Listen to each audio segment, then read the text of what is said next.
Hello, everybody. Welcome back to Scouching's 2022 NHL Draft Recaps. Today, we're looking at the Anaheim Ducks. Now, the Ducks, they're one of these teams, and it's the first of a couple, I think, where you definitely can tell the type of player they were targeting and maybe the type of team they want to be in the NHL. To start things off, they drafted Pavlim and Chukov at 10th overall. Now, this was higher than I thought he would go. I know some people liked him in this range, and I can see why. He's one of the more fun, creative, offensive defensemen out there, but he has a physical side. He's kind of passive on defensive rushes, but he's physical when he needs to be. He monitors defensively quite well. He can cheat for offense a little bit from the times that I've seen him play, but a lot of that seemed to happen early in the year. He's probably one of the more fun defensemen available in this year's draft, which scales right with the Anaheim Ducks. I think there might have been some more interesting upside picks at 10, but Minchukov also has a lot of upside himself. At that point in the draft, I could easily see the case for him going at 10, even though I had him ranked at 17th. Nathan Gautier at 22, I wouldn't have done it. Look, I think Nathan Gautier to some gets a bit of a bad rep. I think people are unnecessarily harsh on a guy like Gautier. He's big and he's physical, so I think some people, maybe in my side of things, get a little bit nasty about players like that, but he does have a lot of speed, and I think he is an underrated playmaker along the boards. Really simple, but gets the job done. I could easily see a bottom six guy here for Anaheim, like a good third line forward. He's a decent finisher, but his bread and butter is just sort of speed, physicality, intensity, and size. And at 22, that's a rare combination, and you get him. You have him now. Would I have picked him where they picked Noah Warren at 42? I doubt he would have even been available there. So it might have been a bit of a reach for me at 22. But you know what? It's not the end of the world. You lose Hampus Lindholm, and the key piece you bring back is Nathan Gautier. That's, we'll see how it goes, but I could see him being a decent third-line NHL player with physical intensity and speed and some underrated playmaking as well offensively. Then we go to Noah Warren at 42. Now, I was honestly surprised to see Noah Warren go as high as he did, even though I thought he might go higher. He would go higher than I have him ranked. I certainly didn't think he'd go before Tristan Luneau, but they got both, so that's cool.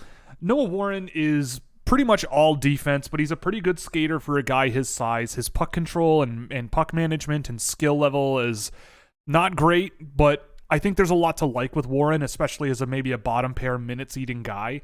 And if you get that at 42, yes, there might have been some guys I swing on ahead of Warren that have more offense and more upside, but Warren will probably be a perfectly acceptable NHL defenseman at the bottom end of your lineup, I would think. I think the skating ability could take him further. He's young. I think there's room for Warren to mature and grow for sure. So I can't say that, he's not going to be a top two pair guy or a rock solid penalty killer who can play second pair minutes or something. But I do think that it's an acceptable pick at 42 considering who was on the board and how many exciting players were left. Tristan Luneau at 53. If you take Luneau at 42 and Warren at 53, I totally understand. So I'm not going to really split hairs on this. I thought Luneau went around where he should have gone. I've had him ranked in my mid to late second round all year. I see the skill. He's got some shooting ability from the blue line. There's stuff to like. But I just felt that as an all-around package, there was something missing from Tristan Luneau that really limited him from really, really high upside. I think, again, you might end up with an NHL player there. And again, if the Anaheim Ducks, I could see that they end up with a lot of, maybe not Minchukov, but Gautier, Warren, and Luneau, a lot of guys that can play coming out of this draft. And if you end up with three guys that can play coming out of any draft, even if they are all top 60 picks, you've done quite well. So we'll see where they go. Minchukov, I think, has more upside, but I think he'll play. At 107th, they took Ben King, who is a twice undrafted player who I watched a bit of going into this season. I figured he would get drafted somewhere. I just didn't think it would be in the top 120 first four rounds of the draft. But, he's a relatively skilled and well-rounded player offensively for the Red Deer Rebels, but I wasn't really blown away with what I was seeing out of him. It wasn't like a guy where I'm going, how did NHL teams pass on this guy twice? Probably a guy I would have given an AHL deal to or picked up after. But he's got some skill. There's a bit of creativity there. He produced all his points for a reason. He did produce above a 20 NHLE score, which is generally first round value, and that's scaled for age. So maybe that factors in with Ben King as well, but I don't have huge expectations. But again, if you get anything at 107, you're a winner. 139, they took Connor Vidston, one of the youngest players in the draft. Fidston's one of these guys where I think it was at the under 18s, but like there were little moments where I'm going, oh, okay, now I kind of see what's going on. And then I'd watch full games of him to see what else goes on there when he's playing, and there isn't a whole lot. He's a guy where I think he has some nice slippery skill, nice close quarter skill to pull pucks around feet and get into open space and everything. But just the pace of his game and the overall package that he plays with is not overwhelming. But again, it's 139th overall, and for his youth and the flashes of moments I've seen, I kind of liked that pick. Michael Callow at 154. This is the first guy that I had never seen before and had seen since. And granted, the only game I watched was against NCAA competition with the NTDP team, the U.S. national team. And Callow looked pretty good in that game, actually. I was kind of surprised at what I found, and I kind of liked him. I found that he was pretty big and aggressive off the puck especially. He had really good scoring instincts. Like, he had a couple of good scoring chances, getting to the net, getting that going. Really simple and effective offense. I didn't really find him that great per puck touch, and just sort of handling pucks and distributing them where it wasn't great.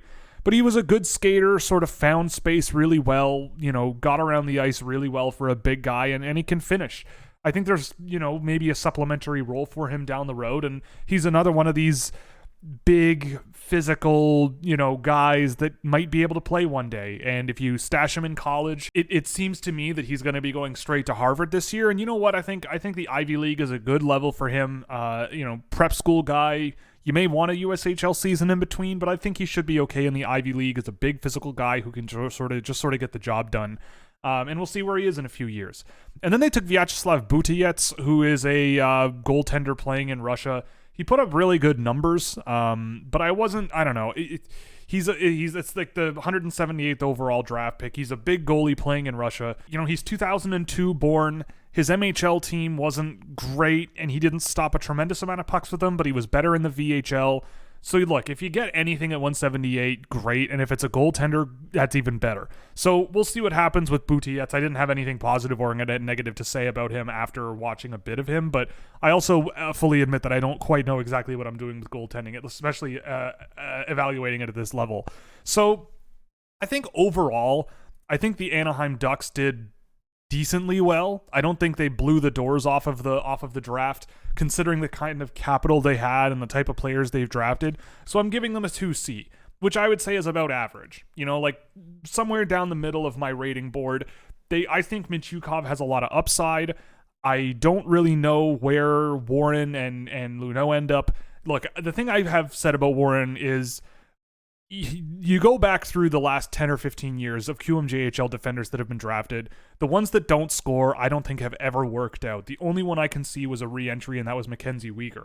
So Warren would be bucking the trend by being an NHL player, but from what I've seen, the skating ability, the physical ability, it's all good enough to, I think, crack an NHL roster one day. I mean, and I think I like the Anaheim, and I think I like the Anaheim draft a little bit more than the Dallas draft. I don't think, considering what Toronto did on draft day, or both draft days, I don't think I like their draft class quite as much as Toronto, but the overall level of talent they might get out of it, I feel like is about the same, except Anaheim just had a lot more higher picks. And I just don't see them as quite on the same level as Buffalo and Washington. So they're sitting in the middle of the leaderboard right now, which I feel is about right based on what they pulled and what they might have left on the board. So that's going to be it for Anaheim. And the next video we're going to do for tomorrow is going to be the Columbus Blue Jackets, one of my favorites.